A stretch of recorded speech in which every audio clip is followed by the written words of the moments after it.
माध्यमिक विद्यालय उनको गोला गोकर्णनाथ में आकर के बहुत ही प्रसन्न हूँ। आपसे तो बताइए। सबसे पहले तो ये शिव नगरी बहुत दिनों से मैं आने की सोच रहा था, नहीं आ पा रहा था। देखिए आज इतना सुसंयोग बना कि मैं आया और हमारे साथ एक टीम भी आई है जिसमें हमारे कामनाथ होम्योपैथिक हॉस्पिटल के ex medical officer doctor Ashok Shukla ji भी हैं। हमारे प्रिय मित्र गौतम गोमती एकेडमी है लखीमपुर खीरी में, उसके प्रबंधक श्री उत्तम कुमार सिंह जी भी आए हुए हैं। और हमारे साथ हमारी भांजी डॉक्टर स्वाति पांडे जो प्रसिद्ध साहित्यकार हैं वो भी आई हुई हैं। तो इनके साथ सबसे पहले हम लोगों ने भगवान शिव के दर्शन किए, पूजन और वंदन किया। तो मेरी आत्मा बड़ी गदगद है।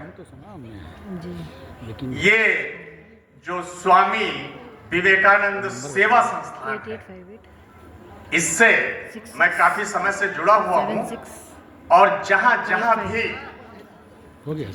हमारे बड़े भाई श्री बनवारी लाल जायसवाल जी मुझे आमंत्रित करते हैं, मैं वहां पहुंचता हूं और जो भी मुझसे हो सकता है योगदान करता हूं। तो आज इस सुंदर कैंपस में आए हुए हमारे सारे अतिथिगण, इस सेवा संस्थान के महाप्रबंधक श्री बनवारी लाल जायसवाल जी, इस विवेकानंद सेवा संस्थान की जो बड़ी कर्मठ कार्यकारिणी है उसके सदस्यगण, हमारे प्रिय श्री द्वारिकानाथ रस्तोगी जी, हमारे मित्र श्री सागर गुप्ता जी, आप सबसे तो मैं सीतापुर से ही परिचित हूं, यहाँ की मातृशक्ति और आप सारे हमारे सम्मानित अतिथिगण, सारे वक्तागण, सारे आयोजकगण, मैं सभी को प्रणाम करता हूं और सबका वंदन करता हूं। मेरा स्वामी विवेकानंद जी से जुड़ाव कम से कम 50 सालों का है।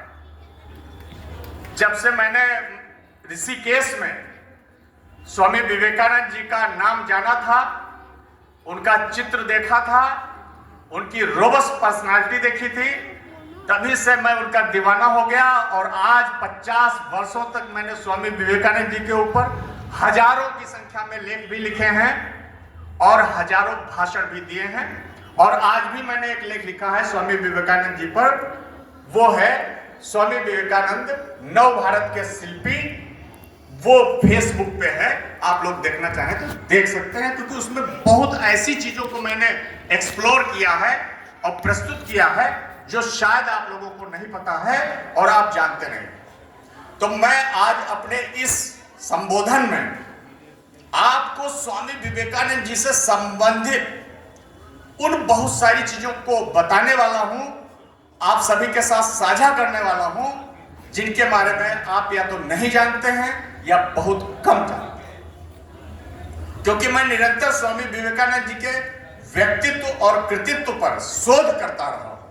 मेरी एक रिसर्च की हमेशा एक दृष्टि रही है कि मैं देखूं कि 39 साल के उस युवा सन्यासी ने पूरे विश्व में कैसे इतनी महान आध्यात्मिक क्रांति कर दी। तो मैं उनसे प्रेरित रहा, प्रभावित रहा और उन्होंने मेरे जीवन का निर्माण किया है। ऐसी स्थिति में मैं चाहता हूं कि आप सारे लोग भी उनसे जुड़कर, उनकी शिक्षाओं से जुड़कर, उनके सिद्धांतों से जुड़कर अपने जीवन का अभिनव निर्माण करें, तो उसी से इस कार्यक्रम की सार्थकता होगी।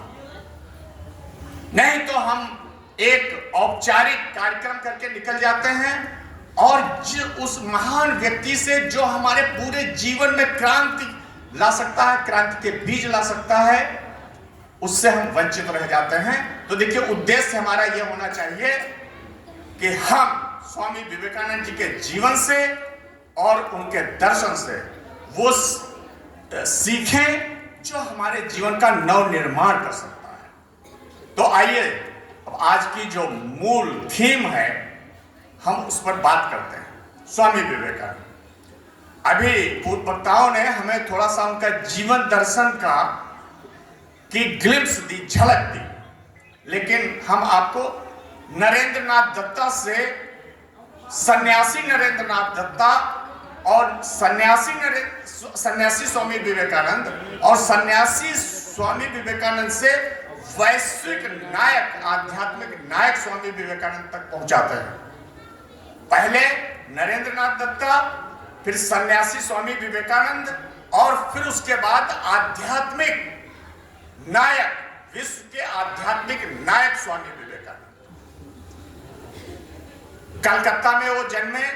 विश्वनाथ दत्ता जी उनके पिता वकील थे, सम्मानित और प्रतिष्ठित। मां उनकी आध्यात्मिक महिला थी भुवनेश्वरी देवी जी।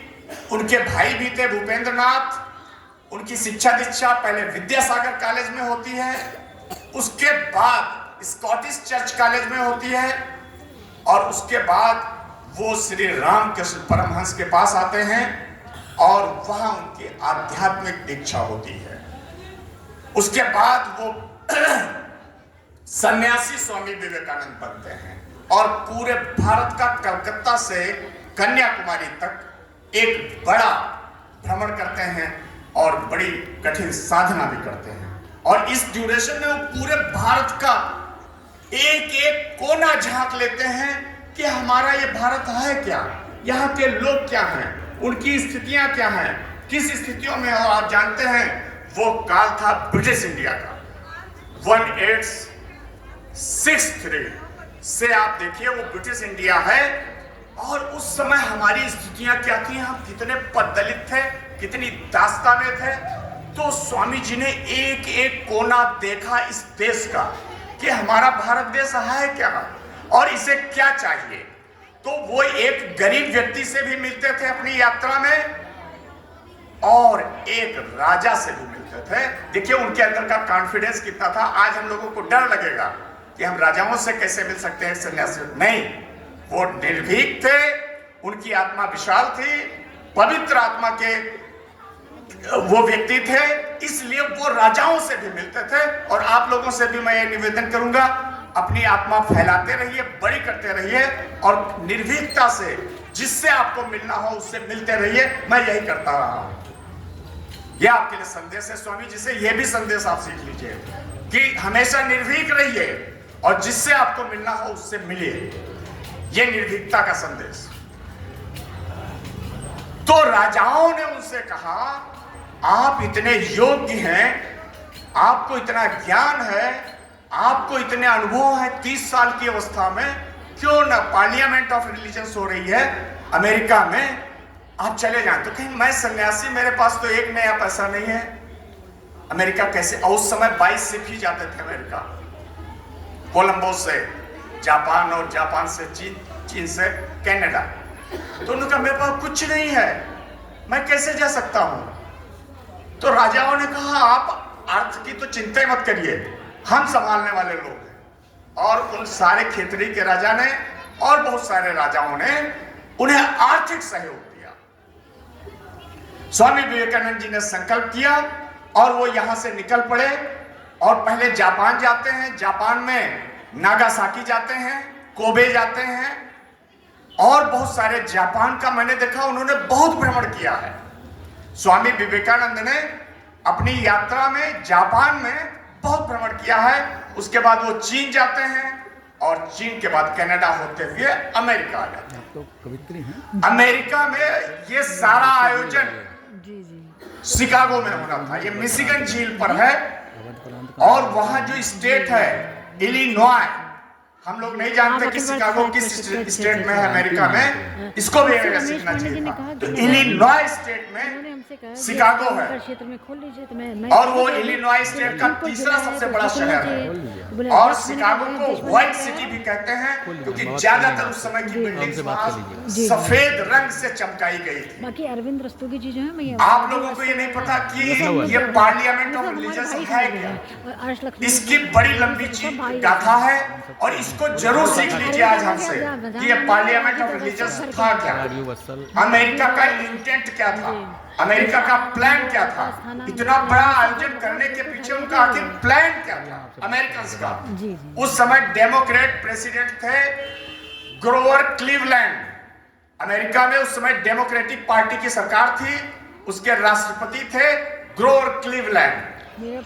तो उन्होंने वहां, चूंकि क्रिस्टोफर कोलंबस ने 1492 में वो अटलांटिक सागर को पार करता हुआ अमेरिका आया था, पहली बार उसने अमेरिका देखा और उसने अमेरिका को यूरोप से जोड़ा। क्रिस्टोफर कोलंबस ने, ये बात है 1492 की, 1492 की। तो उसी की स्मृति में अमेरिका ने एक बहुत बड़ा मेला ऑर्गेनाइज किया था जिसको कहते हैं वर्ल्ड कोलंबियन एक्सपोजिशन। क्या समझिए, बताइए कौन कह पाएगा जो मैंने कहा, बताइए।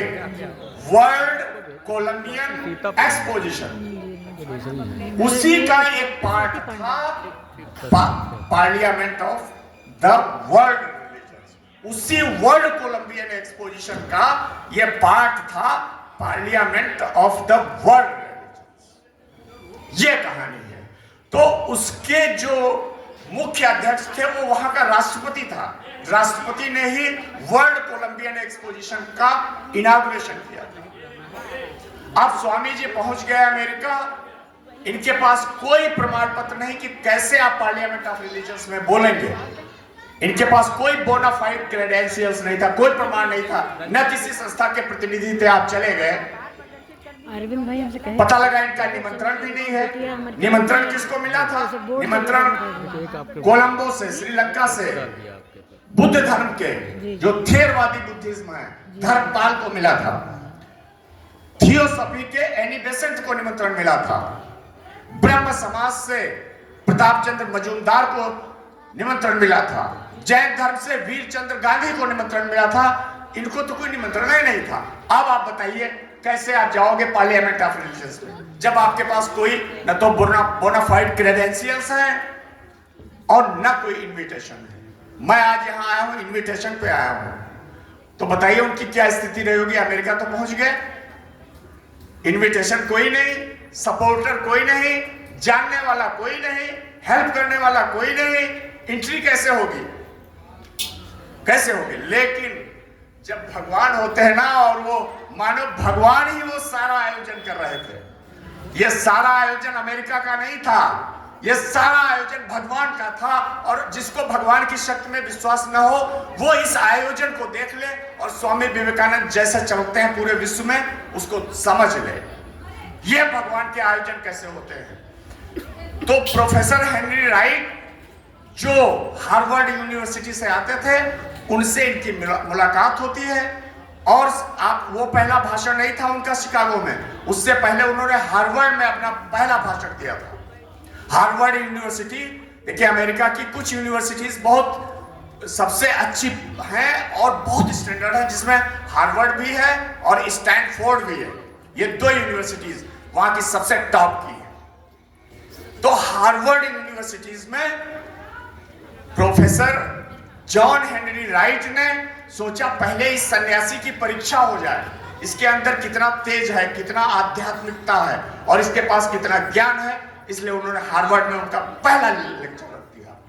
और स्वामी जी तो शुद्ध सोना थे, चमकते थे, इतनी विशाल आत्मा के व्यक्ति थे, इतना बड़ा उनके पास संदेश था, इतना बड़ा डिवाइन मैसेज था, वो क्यों डरते। उन्होंने हार्वर्ड में पहला भाषण दिया और वहां की सारे जो प्रोफेसर्स थे और खासकर जिन्होंने इनको प्रस्तुत किया था प्रोफेसर जॉन हेनरी राइट ने, वो देखते रह गए। तो इन्होंने कहा देखिए प्रोफेसर साहब, मेरे पास कोई प्रमाण पत्र नहीं है, कोई इनविटेशन नहीं है। तो उन्होंने कहा यार तुम तो सोने सूरज की तरह चमकते वाले व्यक्ति हो, तुमसे कौन पूछेगा तुम्हारे पास प्रमाण पत्र कोई है बोलने का, तुम्हारे पास राइट है बोलने का, ये कौन तुमसे पूछेगा, तुम इतने चमकते हुए सितारे हो, मैं सारा प्रबंध करता हूं। और उस समय एक बात और भी हम आपको बता दें कि ये जो ब्रह्म समाज से प्रताप चंद्र मजूमदार थे वो भी उस सिलेक्शन कमेटी के मेंबर थे। देखिए उस समय भी उस व्यक्ति का कितना जलवा रहा होगा कि पार्लियामेंट की सिलेक्शन कमेटी में प्रताप चंद्र मजूमदार सदस्य थे और उन्होंने भी स्वामी जी के नेम की स्टैंपिंग कर दी। उन्होंने कहा जाइए हम भी स्टैंपिंग करते हैं कि आपको बोलने का अधिकार मिले, आप जाइएगा और एड्रेस करिए पार्लियामेंट ऑफ रिलीजन्स को। स्वामी जी इस तरह पार्लियामेंट ऑफ रिलीजन्स में प्रवेश पाते हैं प्रोफेसर जॉन हेनरी राइट की वजह से और प्रताप चंद्र मजूमदार की वजह से, नहीं तो उनका सपोर्टर नाम का वहां कोई नहीं था।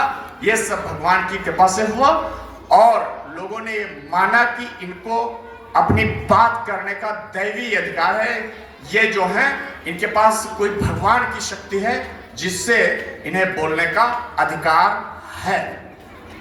अब जब पार्लियामेंट ऑफ रिलीजन्स में वो आए तो पार्लियामेंट ऑफ रिलीजन्स के जो अध्यक्ष थे वो थे John Henry barrows, JH barrows थे और उन्होंने फिर इनको परमिट किया कि हाँ आप बोलेंगे। लेकिन उनके जब बोलने का नंबर आया तो स्वामी जी बार बार उठते थे बोलने के लिए, फिर बार बार बैठ जाते थे। जो एंकर था वहां का उसने इस चीज को संज्ञान में लिया कि स्वामी जी क्यों बार बार उठते हैं और क्यों पीछे चले जाते हैं। जब अंत में वो थोड़ा इरिटेट हुआ उसने कहा आप ये बताइए स्वामी जी कि आप बोलोगे भी या नहीं बोलोगे, एक कैटेगोरिकली बात बता दीजिए। तो कहते हैं अच्छा हाँ बोलेंगे बोलेंगे बोलेंगे चलिए। और फिर इन्होंने जो अपना संबोधन दिया बिल्कुल अनकॉमन था, sisters and brothers of America, sisters and वहां लेडीज एंड जेंटलमैन चलता था। वो हाल था शिकागो का आर्ट इंस्टीट्यूट, इसको भी आप लोग याद कर लीजिए और देखिएगा अपने गूगल में, उसका नाम था शिकागो का art institute, art institute of Chicago. आप लोग खोल के देखिएगा, हम तो देखते रहते हैं। तो उसमें करीब उस समय, अब ये रस्तोगी जी भी बता रहे थे वो सही है, उसमें 7000 पूरे विश्व से चूंकि लोग आमंत्रित किए गए थे वर्ल्ड कोलंबियन एक्सपोजिशन में, तो उसमें धर्माचार्यों को भी आमंत्रित किया गया।